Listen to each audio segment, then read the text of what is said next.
welcome to a little segment I'm going to call Tear Apart Tuesday, or Thursday, whichever alliteration works, and whichever day of the week works best for me to drop this video.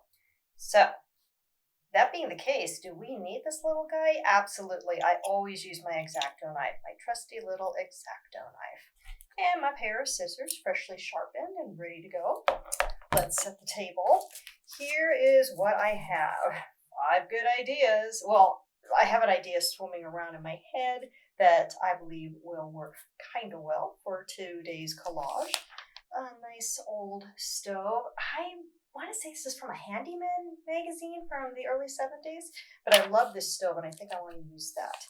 This beautiful garden scene of this manor somewhere in a beautiful place I would love to visit someday. A nice pair of fussy cut earrings that I desperately wanted to use in previous videos, but we'll see if it makes it in today. My possible focal point. These guys who are a bit indecent here, so I'll show you. See it? Okay, there we go. Now we're rated G again. Who cares? Anyhow, this gentleman, reminds me of Bernstein, but I don't think it is. Something Karajan? So Karajan. I think he's very handsome.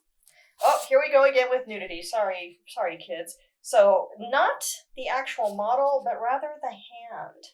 That's what I'm thinking about using.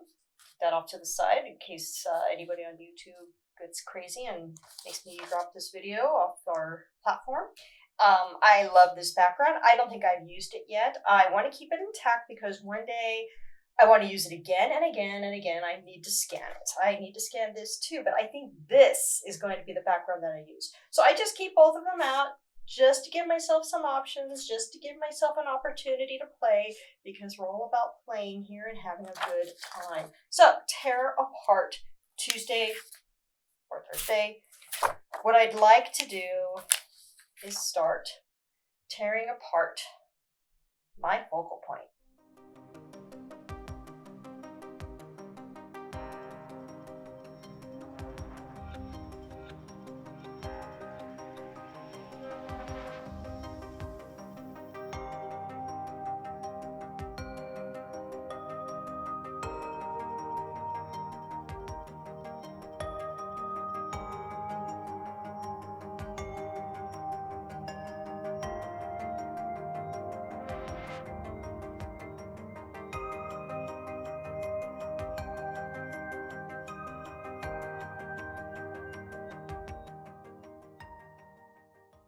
Decisions were being made as I was doing that cutting, a lot of it fussy cutting, even though I'm calling this Tear Apart Tuesday or Thursday.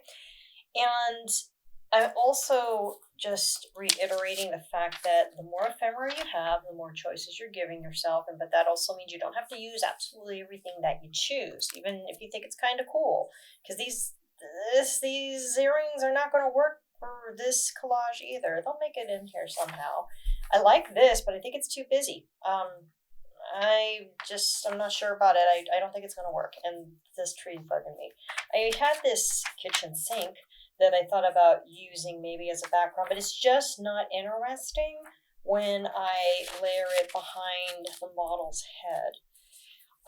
Notice also in terms of juxtaposition and the importance of it when you're working with collage, contrast is important, but we're not talking about contrast in terms of ephemera, vintage versus contemporary or complementary colors. We're talking about contrast with cuts. So here we have the tear. I went ahead and did. I'm proud of it, like it. And then we have a fussy cut, a nice neat cut, and they complement each other. That looks kind of neat too. I don't know. And also, this is kind of turning into something of a minimal collage. Why? I'm not sure. I like this background, but again, with everything else, I just don't think it's going to work. I'll think of something else. Or you know what? Let's look at this one. This is a more simple background. I'll put that off to the side too. And it's a dark background, so it offers that color contrast that we may be looking for. I thought about using this hand as it's emerging from the face. And I have been playing with these torn pieces. Have this fixed over her eyes somehow. And then her hand is a complement to this, although it's in color, and this hand is in color, this one's in black and white. Then I went ahead and I cut her head. So maybe something like this background is just a little kind of a yawn. I could turn it off to the side. And I was also playing with taking the pieces and just kind of goofing off with them a little bit, putting them at an angle. It kind of reminds me actually of a logo from, definitely the 80s or the 70s perhaps, when I was a kid watching certain cartoons, and there was this crazy logo, and I think it was mimicking one of those clappers that delineate scenes when they're filming a movie. I'll have to look that up, and I'll mention something below while I'm filming this. So I was going to do something like this. Now here's the problem. This is something that I run into, and I don't like it. It's like an ascension. It gets too big, and I can't control it on one picture plane. It also becomes a problem when I put it on my scanner bed. It's too long, too big, and I end up cutting things away. So while I like the idea of making things at an angle like this, it doesn't have to be all pretty and perfect. I just don't know if it's going to work. Now, the other solution is scrunch it closer together, make everything closer together. So it's like this maybe. I mean, we may run into the same problem. And you don't want a busy background, I think, for her, because it doesn't stand out. So here we go again. I'm going to go look for that. And do I need any more pieces? Do I need any more ephemera? Because I thought about using our maestro here and using his hands, but I think it's going to be too much. So maybe we want to condense it, bring it down, make it tighter. Okay, this is very noisy for a background, but I just want to play with a little color. Okay, she stands out kind of nice on this red. I could even put it at the bottom, then we can keep everything. We make this the picture plane, and we keep everything on this picture plane, so she can start here. We can remove this excess arm, and that is going to also take away some of that ascension that I'm dealing with here. Okay, I'll deal with that in just a second. I do want this hand in it, especially since this is black and white. Of course it's going to stand out against this wild red Fauvist looking contemporary piece. It's really cool. And she is a photograph, so she's contrasting with this beautiful painted background. Okay, this is kind of turning promising. It's a little not centered. Okay. So what's the focal point? Is it the head? Is it this background? Is it, it could be her lip region. This reads to me more as a focal point. So it's okay that it's sitting there. We just don't want it in the middle of the picture plane. And this picture plane is now very interesting. I kind of like it. And we have her head.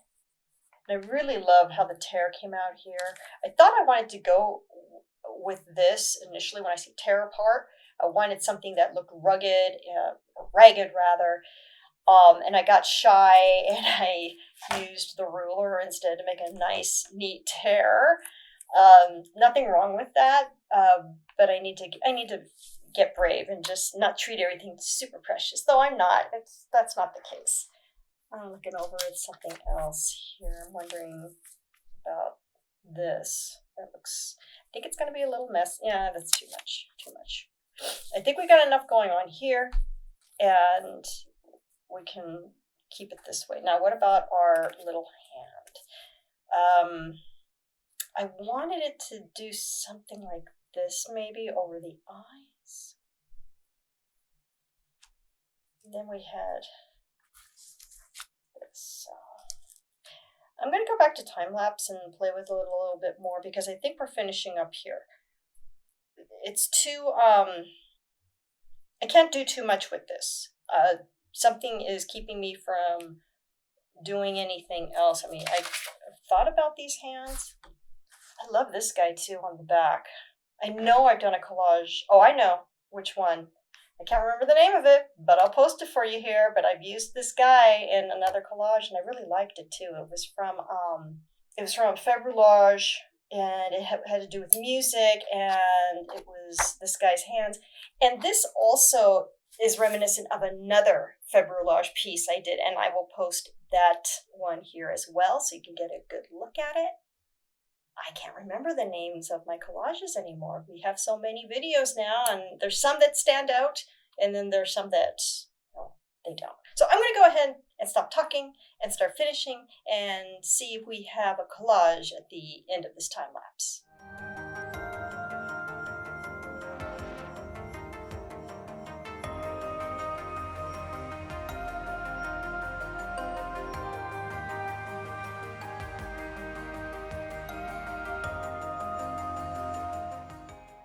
We don't have a finished collage yet, but I am making more decisions. I think this is extraneous and we don't necessarily need it, so off to the side you go.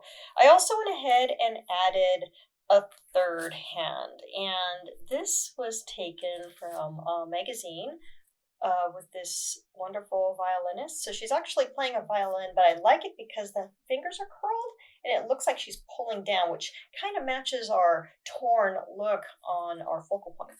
I'm going to switch this up and do it the background going in a horizontal orientation, just to see if that works better. And since we don't have this guy anymore, or for now we don't, it's going to make it a little more, it'll make it a little tighter. But we got a couple hands going on, and I wanted to go ahead and throw in that third hand, although technically we have 4 hands because of the model. Oh, and you're going to love this. So I was looking for this hand that I ended up using, or choosing for now, and I flipped this on the stomach. Oh my gosh, that's an even better hand, but I can't use it because this is going to be the background unless I go with a totally different background.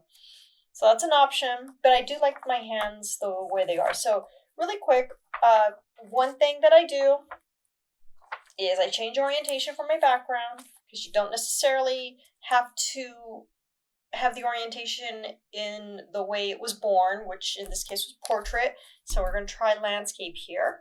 I'll just barely have her hand right there. So we see fingers, they read as fingers. We know this is her hand where her chin is resting. I can always manipulate that cropping in Photoshop or another photo program. And I thought about this hand that looks like it's clutching the violin hand.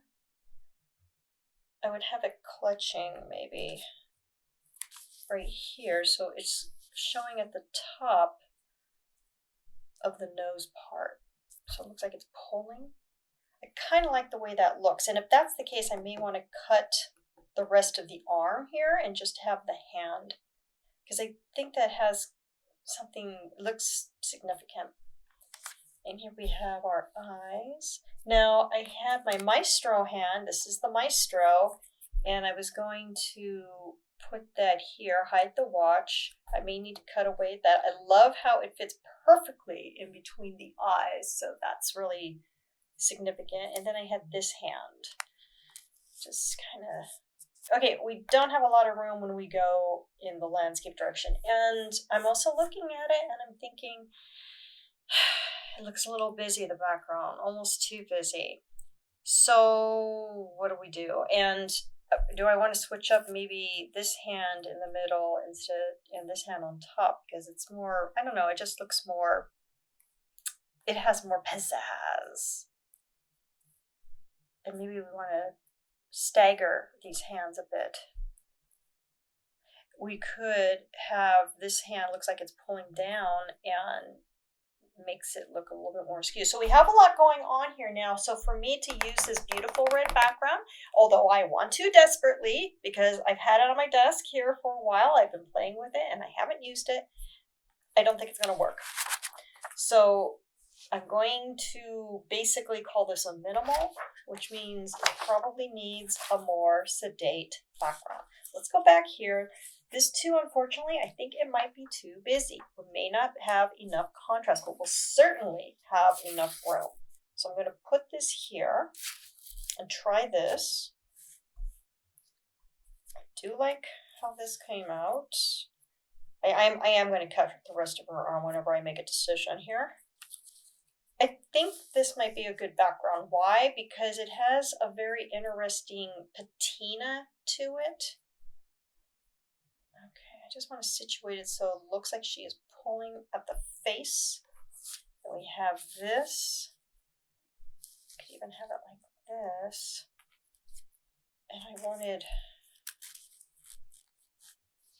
again, thinking out loud here for your benefit. So something like that. This feels empty though. I may need to, what if I did this? Move this up a little bit. That might work. That might be kind of interesting. And then the last hand, like this. How would it look on a background that was plain? Oh, we can play with that too. I want these to stagger out a little bit. I don't really want to need too much empty space because it's empty. It doesn't. The empty space doesn't help this piece. That's what that feels like. But I like this background and I don't like this background. I like it because of the color. I don't like it because it feels like there's too much going on. Let's take a look at a solid color background. We're going to call this done. There are things about it I do like, things about it I'm not completely comfortable with, and that's just all about the process, quite honestly. So here it is on a blank background. I like that. I'm pleased with a blank background. And after all that talk about backgrounds.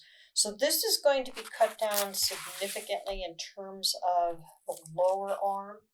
We have something kind of funny when it comes to composition here. And that is the power of the odd number. We don't have an odd number of hands. We have 4 hands. Her head is split up into 3, which is an odd number. So we're going to have actually 7 pieces. So technically, using the odd number idea for composition, where if you have odd number of objects on your composition, it's usually fairly successful. That's the rule that I usually work with. It doesn't always work for everybody, but this is how it's looking. So it's finished in terms of the analog portion. What I am going to do in just a few moments, after you get a closer look at it, is scan it and play with some pastel backgrounds. I think we're going to keep it simple. It should have been simple. And it wasn't. This is one of those situations where I'm glad I collage. I'm glad I did it. I had a good time. I learned a lot. I thought a lot. But maybe I'm not always satisfied with the final result. It may not be my favorite collage ever. But it's like exercising. It may not be a great workout, but at least I worked out, right? And you worked out along with me. And I thank you. I thank you for coming along with me on these little collage adventures that we're having.